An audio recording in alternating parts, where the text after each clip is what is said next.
출애굽기 21장 1절부터 11절 말씀 오늘 함께 나누도록 하겠습니다. 내가 백성 앞에 세울 법규는 이러하니라. 아멘. 자, 어제 이 법규를 미시파트라는 단어라고 설명을 드렸고 일종의 재판 판례라고 이해하시면 되겠습니다. 근데 그 판례의 가장 첫 번째 나오는 경우가 히브리 종에 대한 노예에 대한 말씀입니다. 이것은 어찌 보면 글쎄요, 가장 먼저 나오는 것이 어떤 중요성이 있다고 생각한다면 하나님이 왜 이 히브리 종에 대한 말씀을 가장 첫 번째 판례로 우리에게 보여주시는 것인가 좀 생각해 볼 필요가 있을 것 같습니다. 자, 2절입니다. 읽습니다. 시작. 내가 히브리 종을 사면 그는 6해 동안 섬길 것이요 7째 해에는 몸값을 물지 않고 나가 자유인이 될 것이며. 자, 한번 보겠습니다. 사실 새벽 기도회 때 성경 강의를 하는 게 좀 부담이 되긴 합니다. 여러분 기도하러 나오셨기 때문에 우리가 자세히 또 뭐 오랜 시간 나눌 수는 없지만 평소에 혼자 이 말씀을 읽을 때 그냥 쭉 읽고 넘어가지만 이 강의를 아마 들어보시면 이게 굉장히 기쁘신 말씀이구나 그런 것들을 느끼실 수 있으실 텐데요. 오늘 이 히브리 종에 대한 법규는 다른 두 성경 본문과 같이 읽으셔야 됩니다. 하나는 레위기 25장에 나오는 레위기 25장 39절 이하에 나오는 말씀이 있고 또 하나는 신명기 15장 12절 이하에 나오는 말씀입니다. 그래서 이 출애굽기 말씀과 이 전체 세 개의 구절을 함께 우리가 읽으면서 이해를 하기를 바라는데요. 지금 히브리 종이라고 했습니다. 다시 말하면 이스라엘 동족 중에서 누군가가 종으로 팔린 경우를 말하는 것이지요. 크게 두 가지 경우가 있다고 말씀드렸습니다. 에어컨 켜지 마세요. 켜지 마세요. 첫 번째는 빚을 갚지 못했을 때입니다.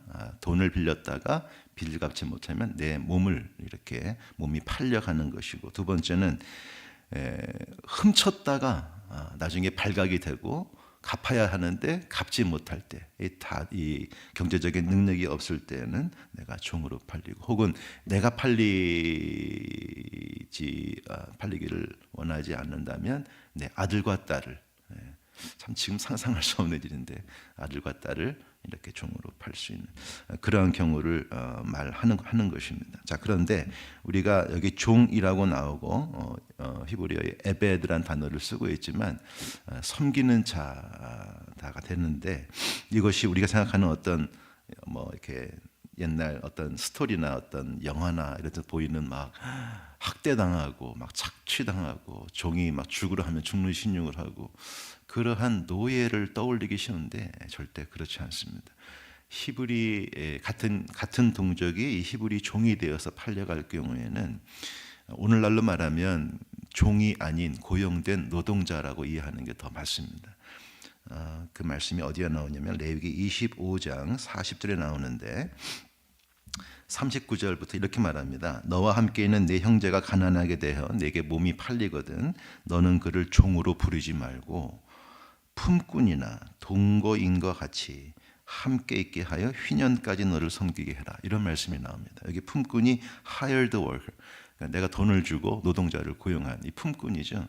그래서 단순히 종이나 노예나 어떤 인권도 다 무시당하고 착취당하는 그러한 대상이 아니라 어떤 계약 관계인 거죠. 내가 이만큼 줄 테니 너는 나에게 이러한 노동을 제공해라. 그런 품꾼으로서 이 히브리 형제를 대하라라는 것을 알 수 있습니다. 몇 년 동안? 6년 동안. 네.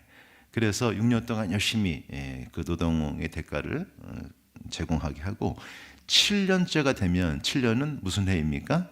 안식년입니다. 이때는 그냥 쉬는 게 아닙니다. 모든 경제적으로 묶여 있는 것들을 다 풀어주시는 것이죠. 그래서 이 6년 동안의 노동의 대가로 이제는 자유인의 몸이 되는, 다시 그의 가정행위로 돌아갈 수 있도록 해주시는 것을 볼 수 있습니다. 여러분 한 구절 한 구절을 보시면 아시겠지만 이 종의 규례를 보면은요, 금전적인 어떤 경제적인 손해를 입어서 누군가를 종으로 데려오는 그 주인을 배려하는 말씀도 있고, 또 반대로 경제적인 능력이 없어서 종으로 팔려가야만 되는 그 당사자와 그 가정에 대한 하나님의 배려도 우리가 볼 수가 있습니다. 이것은 그 당시 고대 근동에 어디에서 찾아볼 수 없는 아주 독특한 법규라는 것을 알 수가 있습니다.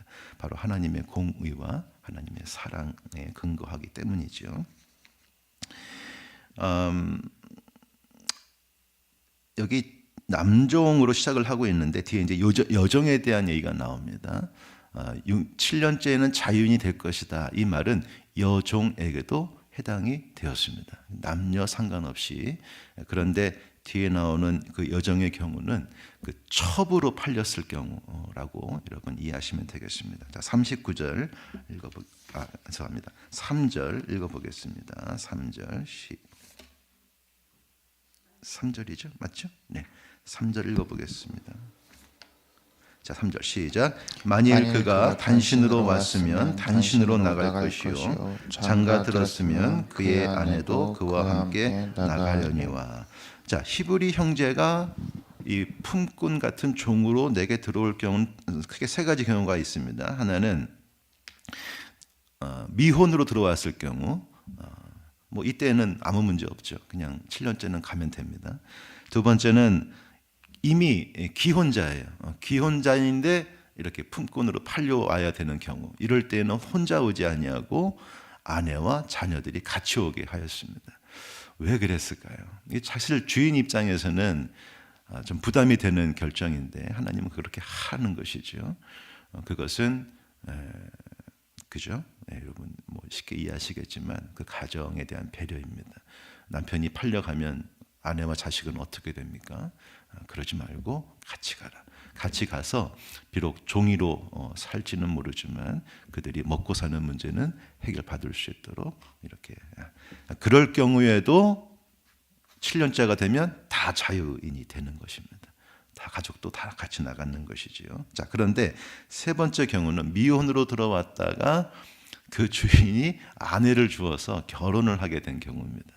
자, 여기 이제 아내라고 되어 있지만 사실 그 주인에게 속한 여종을 준 경우이지요. 그래서 여종은 누구에게 소속되는입니까? 주인에게 소속이 됩니다. 그래서 남종에게 아내로 준 경우라 할지라도 7년이 되어서 자연이 될 경우에는 그 여종을 데리고 나갈 수 없다. 또 여종의 몸에서 태어난 자녀도 데리고 나갈 수 없다. 그러니까 이 여종과 자식은 주인에게 속한다라는 것을 알 수가 있습니다. 처음 두 번째 경우가 이 종을 위한 어떤 권리라고 한다면, 이 세 번째 경우는 주인에 대한 권리를 인정해 주신다라고 이해할 수가 있겠죠. 자, 4절입니다. 시작. 만일 상전이 그에게 아내를 주어 그의 아내가 아들이나 딸을 낳았으면 그의 아내와 그의 자식들은 상전에게 속할 것이요 그는 단신으로 나갈 것이로되. 네, 제가 지금 말씀드린 바로 그 구절입니다.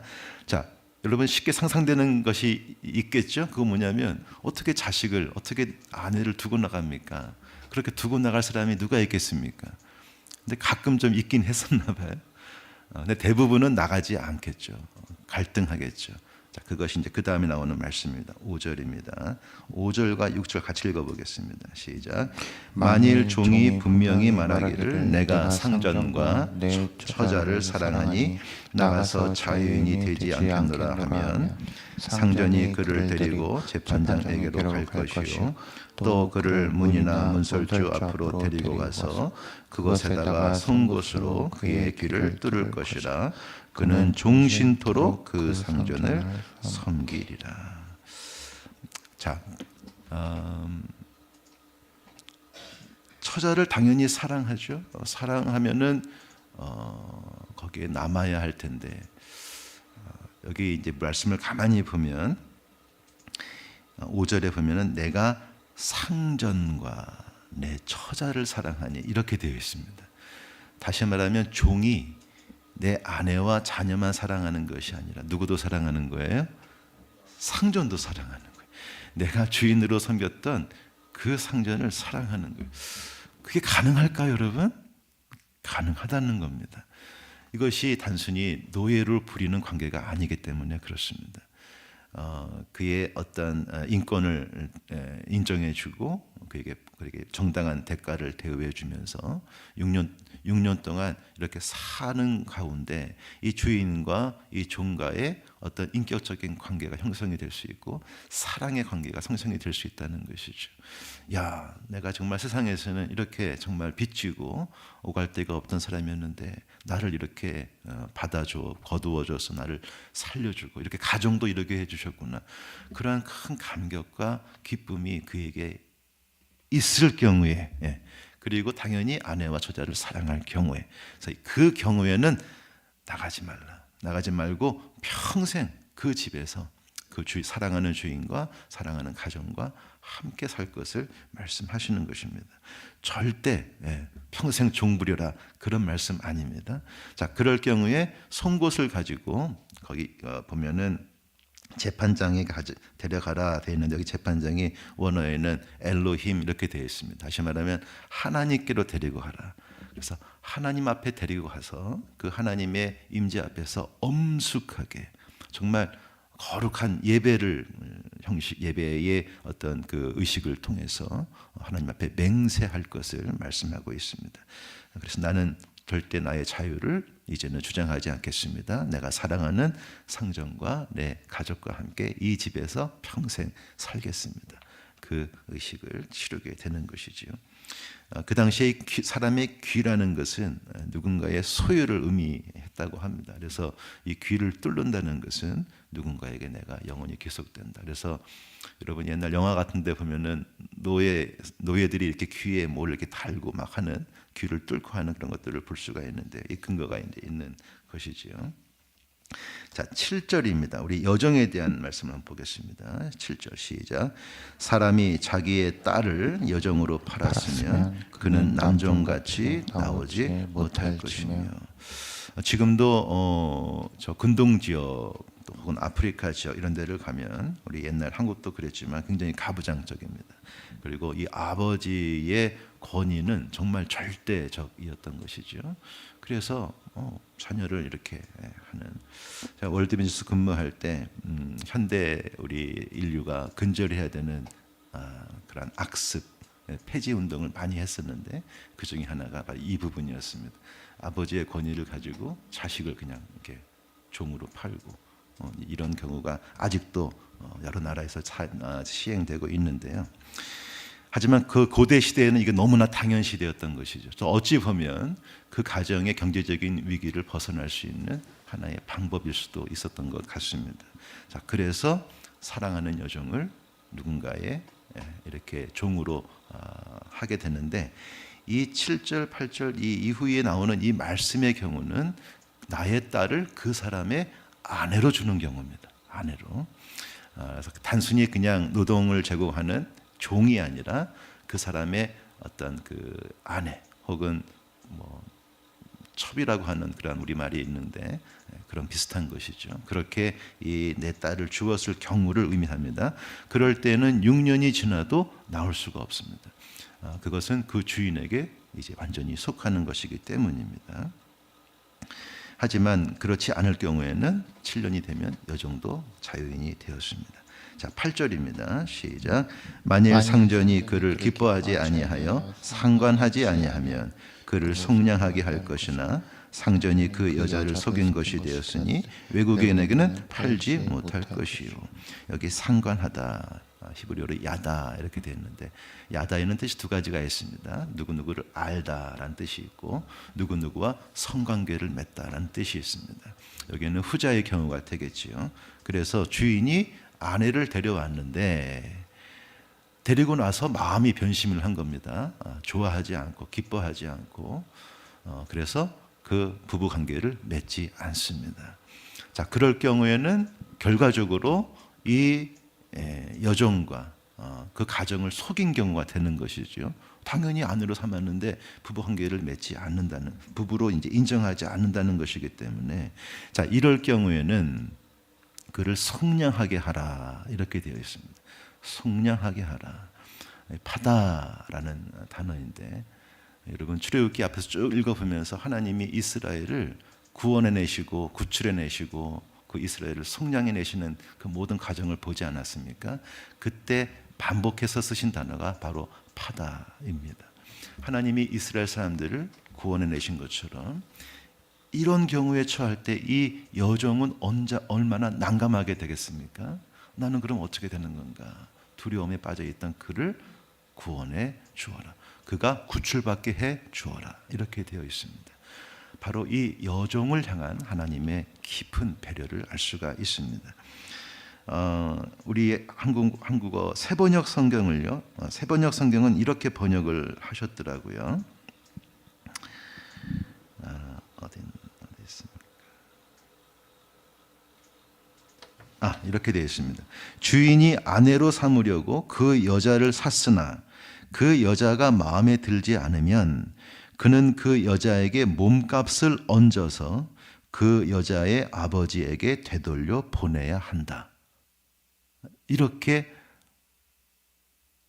의역을 했습니다. 해석을 넣어서 번역을 하셨는데요. 이게 맞을지 안 맞을지는 잘 모르겠습니다. 근데 가능성이 저는 있다고 봅니다. 그가 구출받도록 해라라는 말을 그 여자를 데리고 왔을 때 그 여인에게 몸값을 더 플러스 그 몸값을 얹어서 다시 그 여인의 아버지에게로 돌려보내라라는 해석도 저는 가능성이 있다라고 생각을 합니다. 단 하지 못하는 것이 있는데 외국인에게는 팔지 말아라. 왜 그랬을까요? 외국인에게는 외국 문화권에는 외국 법규에는 이런 규정이 없기 때문에 7년째 자유하게 한다거나 그 종으로 가는 그 여종과 남종에 대한 어떠한 배려나 인권에 대한 보호 장치도 없기 때문에 그렇습니다. 외국인에게 팔리면 이 여인은 끝난 것이다. 그러니까 절대로 이 여인은 외국인에게 팔지 말아라 하시는 것을 볼 수 있습니다. 자, 9절입니다. 시작. 만일 그를 자기 아들에게 주기로 하였으면 그를 딸같이 대우할 것이요. 주인은 마음에 들지 않았어요. 그런데 내 아들에게는 잘 배필일 것 같아요. 그럴 경우에는 아내에게 이렇게 아들에게 그거를 할 수 있었는데, 자 그렇게 되면 이제 장차 이 여인은 며느리가 되는 것이죠. 그렇기 때문에 당연히 며느리처럼 대우할 것을 말씀으로 규정하고 있습니다. 자, 우리 마지막 10절과 11절입니다. 시작. 만일 상전이 다른 여자에게 장가들지라도 그 여자의 음식과 의복과 동침하는 것은 끊지 말 것이요 그가 이 세 가지를 시행하지 아니하면 여자는 속전을 내지 않고 거저 나가게 할 것이니라. 아멘. 자, 다른 아내를 얻었어요. 그 당시에는 그것이 허용이 됐었죠. 자, 다른 아내를 얻었어요. 자, 그리고 그 결과 이 아내로 온 이 여종이 이제는 관심받지 못하고 부부 관계도 하지 못하고 아내로서의 어떤 권리도 주장할 수 없는 상황에 놓이게 되었어요. 그럴 일이 발생할 수 있기 때문에 그런 경우를 위해서 이 말씀을 주셨습니다. 네가 마음에 들지는 않더라도 이 세 가지는 반드시 해야 된다. 이게 하나님의 명령이다. 첫 번째는 뭐예요? 입을 것을 주어라. 첫 번째는 먹을 것을 주어라. 그래서 굶지 않게 해라. 두 번째는 입을 것을 주어라. 세 번째는 부부 관계를 가져라. 어떻게 보면 아내로서의 그 권리이죠. 그리고 남편으로서의 그 책임을 다하라고 하는 것을 볼 수가 있습니다. 새번역 성경은 11절을 이렇게 말씀하십니다. 그가 그의 첫 여자에게 이 세 가지 의무를 다하지 않으려거든 그 여자를 자유롭게 풀어주고 아무런 몸값도 받지 않아야 한다. 그것을 못할 것 같냐? 그러면은 당장 풀어줘라. 당장 그를 자유하게 하고 네가 주장하는 네가 너에게 빚을 진 그 누군가의 빚은 없어지는 거다. 그 빚을 요구할 수 없다. 하나님이 완전히 이렇게 규정하고 계시는 것입니다. 여러분 어떠십니까? 경제적인 논리가 적용되기 이전에 인간의 존엄성을 생각하시는 하나님의 그 마음을 우리가 알 수가 있습니다. 남종이든 여종이든 여러 가지 이유로 종으로 팔려와야 했던 그 인생에 대해서 하나님은 그 인생의 그 사람의 자존감을 지키시고 하나님 형상으로서의 존엄성을 이렇게 말씀해 주시는 것을 우리가 여기서 볼 수가 있습니다. 오늘날은 노예는 없습니다. 종도 없습니다. 그러나 겉으로는 자유인이지만 여러 가지 경제적인 이유로 또 사회적인 이유로 관계적인 이유로 누군가에게 종살이하는 분들은 계십니다. 또 이 자본주의 경제 시스템에서 보이지 않는 주인에게 속하여 허덕거리고 신마시는 분들도 이 세상에 많이 계십니다. 이 종살이에 대한 이 짧은 11절의 말씀을 우리가 어떻게 살아낼 수 있을까? 바로 우리에게 주시는 하나님의 숙제가 아닌가 싶습니다. 하나님께서 모세를 통해 말씀하신 것은 이 이스라엘 상황과 지금 우리의 상황은 굉장히 다릅니다. 그러나 이스라엘을 향해 말씀하신 이 말씀을 통해 주시는 하나님의 그 마음, 그리고 종으로 팔려갈 수밖에 없는 그 사람에 대한 하나님의 그 배려와 그 사랑을 우리가 오늘날 어떻게 누리고 또 어떻게 살아내고 또 어떻게 흘려보낼 수 있을까 우리가 생각하지 않을 수가 없습니다. 특별히 이 미시파트라고 하는 이 하나님의 중요한 판례의 가장 첫 부분을 그러한 참으로 취약한 이 히브리 종에 대한 말씀으로 시작한다는 것, 바로 하나님께서 이 땅을 바라보실 때 가난하고 약하고 취약한 그 삶에 내몰려 있는 사람들을 향한 하나님의 큰 지대한 관심이라고 저는 생각을 합니다. 오늘 하루 살아가실 때 우리의 주님 되시는 하나님을 우리가 바라볼 수 있기를 바랍니다. 그리고 더불어서 하나님께서 지금 관심 가지시고 눈길을 주시는 그 누군가, 이 사회의 낮은 곳을 향해서 우리의 시선도 향할 수 있게 되기를 축원합니다. 여러분의 삶의 주위에 혹시 그런 분은 없는지 하나님의 마음으로 잘 살펴보시고, 혹시 그런 분들이 있다면 오늘 주시는 이 말씀을 잘 실천하셔서 여러분에게 주신 하나님의 사랑을 잘 흘려보내시는 생명 살리시는 복된 하루 되시기를 주님의 이름으로 축원드립니다.